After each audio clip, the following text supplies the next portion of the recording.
Mas um assunto meio pesado, porque, André, às vezes eu percebo assim, que as igrejas quase onde está o Wally, assim, tipo, onde está o anticristo? É o Elon Musk? É o Papa? Já foi o Bush, como o Gerson disse? E os anos vão passando e isso fica no ar. Sim. E o que é esse medo? O que rola? Assim, como que você, como teólogo, enxerga isso, André? Cara, eu acho que é uma questão que tem várias camadas, né? Acho que, em primeiro lugar, é legal deixar claro, talvez, né, a minha maneira de enxergar esse onde está o Wally. Eu acho que essa tentativa de encontrar o anticristo, esse pânico moral que o assunto do Apocalipse ele produz dentro da comunidade evangélica brasileira, que tem uma herança norte-americana nesse processo, né? Eu acho que isso é uma grande bobagem, eu acho que isso tem muito de conspiracionismo, tem muito de uma deficiência técnica na leitura do próprio texto, e são, na verdade, teologias que são cristalizadas, e a gente pode conversar sobre isso, e leituras engessadas que vão se perpetuando ao longo das décadas, e de uma maneira popular isso cai no gosto popular, e isso vai se solidificando e vai ficando, né? E do meu ponto de vista, assim, como teólogo, né, como eu disse, eu acho uma bobagem, eu acho que a gente precisa revisitar esse tipo de leitura, né, questionar esse tipo de leitura, para que o povo tenha acesso a uma leitura mais qualificada do próprio texto bíblico, né? Então, acho que de cara, assim, eu diria isso, né? Essa tentativa de achar o Wally é uma tolice no sentido de que o texto não foi feito para você achar o Wally. Entende? Entendi. O texto não foi escrito para você tentar... Quem será? Não, exatamente. Mas tem pastor fazendo isso aí. Tem muito pastor fazendo isso.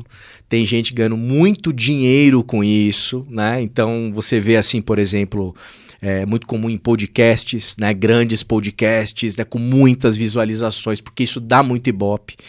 A pessoa definindo quase que um cronograma do fim do mundo, exato, né, pro apresentador ali do podcast. Eu fiquei até com medo. O Gerson tá aqui, o meu amigo Gerson, sim. Ele vai aparecer aqui. O Michelangelo, eu fiquei com medo até, porque o cara mostrou assim, vai acontecer isso, aí vai acontecer sim. isso. Eu falei, não vou ver meu neto, cara. Sim. Não vai dar. Sim. Então assim, é isso que eu estou dizendo. Tem muitas camadas que justificam esse tipo de leitura. Eu acho que vale a pena a gente destacar que, em primeiro lugar, quando a gente acessa a Bíblia, a gente de cara tem que entender que a gente está acessando textos que têm ali mais de 2000 anos. Então, a distância entre nós, leitores, em 2024, de um texto de 2000 anos, naturalmente exige da gente todo um repertório, todo um ferramental técnico. Não vai falar que você vai atualizar a Bíblia, pelo amor de Deus. Contextualizar, talvez. Não, na verdade, né, acho que vale a pena até fazer um parênteses aqui, um esclarecimento, né, porque a contextualização do texto bíblico e a atualização do texto bíblico são duas palavras que, dentro do mundo acadêmico teológico, elas são utilizadas. E é normal. E é normal, absolutamente normal. E o grande público, às vezes, não conhece tecnicamente, e quando esse tipo de terminologia ele vem para o grande público, assusta. Mas eu vou dar um exemplo, né? Quando Paulo fala, por exemplo, que no texto de Corinto, a primeira carta de Paulo aos Coríntios, ele fala que as mulheres na igreja devem permanecer caladas. Se elas tiverem alguma dúvida, elas têm que perguntar para os seus maridos em casa, e que elas precisam usar véu no ambiente litúrgico por conta dos anjos. O que eu falo para minha esposa? Tá certo? Quantas igrejas evangélicas, conservadoras, tradicionais aplicam isso? Muitas não aplicam, concorda? O que eles fizeram com o texto ao não aplicar esse tipo de texto? Eles atualizaram a Bíblia. Tá Perfeito? Por que atualizaram? Não é uma questão só de contextualizar.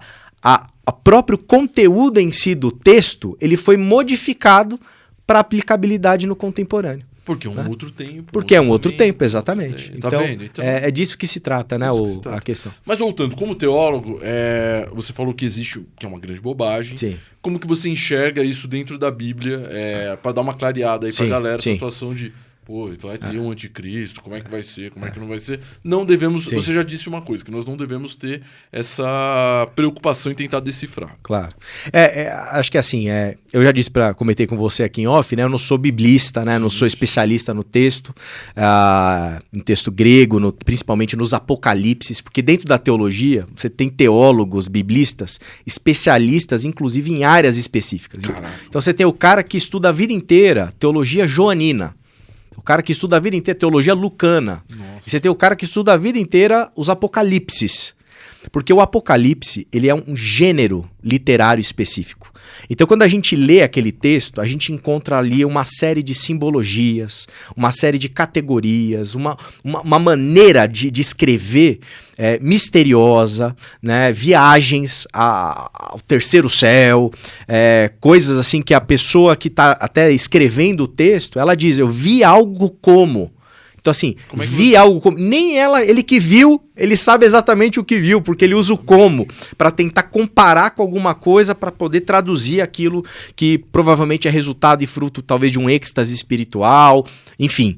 Então, você tem um gênero específico. E para você estudar esse tipo de gênero literário, você precisa fazer uma análise comparativa com outros textos apocalípticos que circulavam na época. Como assim, né? Outros textos? Porque dentro da literatura apocalíptica não existe só o Apocalipse. Né? O Apocalipse é o Apocalipse de João, que é um texto apocalíptico.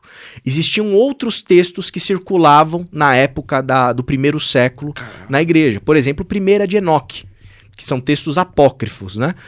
Primeiro Enoque é um texto apocalíptico que usa uma linguagem semelhante ao Apocalipse que circulava. Então os estudiosos, eles vão analisar esses textos e tentar entender o que significam esses símbolos. E no caso do Apocalipse de João, o que fica muito claro, assim, me parece que é um consenso entre os especialistas, é que é um texto cifrado, cheio de linguagem simbólica, para que somente a comunidade cristã da época, a comunidade de João, conseguisse entender, porque está cheio de recados ali em relação ao Império Romano. Ou seja, a linguagem apocalíptica, ela foi utilizada, ela foi escrita ali, cheia de simbologia, para poder produzir esperança para aquela igreja perseguida pelo Império Romano. Como quem está no poder é o Império Romano, então não dá para chegar lá e falar assim, o imperador não presta, tal, ninguém vai... Porque não ia terminar o livro. Isso não ia terminar o livro, exatamente. Então o que acontece? Você tem maneiras de falar sobre Roma. Linguagem figurada. Roma é a Babilônia, né? O 666, né? Um tipo de número que tem um correspondente nas línguas originais que mostram ali, na verdade, revelam o nome de Nero.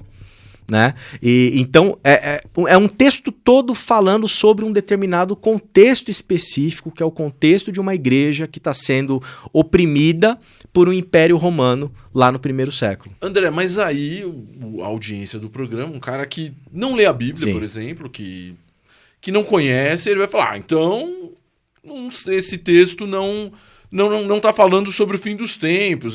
Como é que eu vou aplicar isso hoje para mim?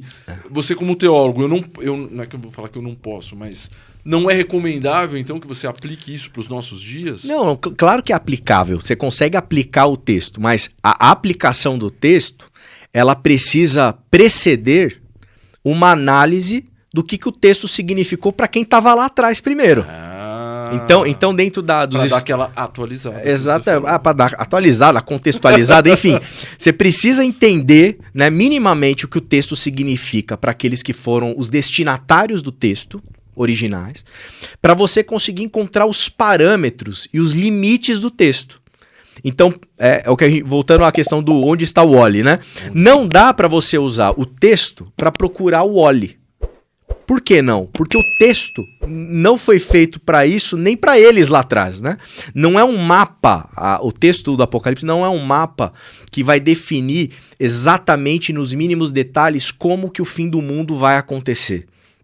É um texto que está sendo escrito para uma igreja perseguida, para ela entender né, do ponto de vista religioso, da fé deles, que existe um Deus que guarda essa igreja, que vai os proteger ali do Império Romano, que esse Império Romano é um império autoritário, que está acontecendo uma perseguição, que Deus está vendo essa injustiça, e o texto vai mostrar e vai levar eles para uma expectativa escatológica de um fim, né? Ou seja, a história bíblica está sendo conduzida para um lugar que, na simbologia do Apocalipse, você vai encontrar elementos ali, por exemplo, muito relacionados ao próprio Gênesis 1.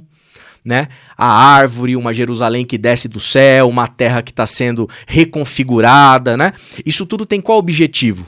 O objetivo de produzir esperança para essa igreja que está sendo perseguida. Então começamos com um livro, né, do fim do mundo e já estamos na esperança. Que exatamente, Deus é muito exatamente, bom, né? exatamente. E aqui eu acho que tem um negócio legal, Johnny, que eu acho que às vezes as pessoas elas perdem, né, nessa discussão escatológica. As pessoas muitas vezes elas acham que a escatologia ela serve para a gente olhar para o futuro e a gente ficar ali, aqui agora, paralisado, esperando esse futuro que vai acontecer.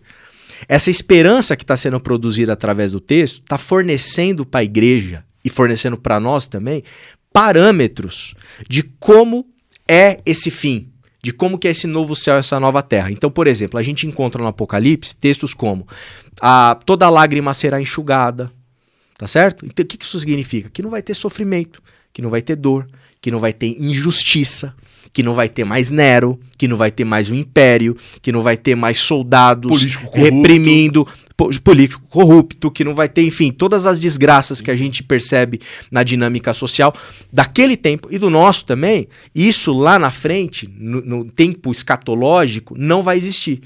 O que isso significa? Significa que se eu sei o parâmetro daquilo que não vai ter, eu consigo trazer isso para hoje e tentar aplicar o máximo possível aqui e agora. Então eu tenho elementos escatológicos que me ajudam a pensar a minha ética no presente. Caraca! Entende o que eu tô dizendo? Então a galera tá olhando pro fim, mas dá para você trazer para agora. Então, olha que isso que é triste, né? Essas leituras que esse pessoal faz, ela empobrece o texto. Ela aliena o povo. O povo fica procurando o anticristo ao invés de pensar que no fim não vai ter mais esse tipo de autoritarismo que muitas vezes a gente vê em tantos cenários, em tantos contextos contemporâneos. Até dentro da igreja. Até dentro da própria igreja. Então, se lá não vai ter, como que eu faço para eliminar essas lógicas autoritárias? Como que eu faço para eliminar esse tipo de repressão? Como que eu faço para eliminar esse tipo de injustiça? Então, tem desdobramentos políticos, não político-partidários, não, mas políticos no sentido de pensar a fé a partir de uma ética do reino, usando como parâmetros elementos escatológicos. Caraca! Então, isso é muito, muito bonito, é muito rico, né? E difícil de ver. Difícil de viver. De viver e de ver isso. De ver isso, de perfeito. ver uma pregação sim. voltada...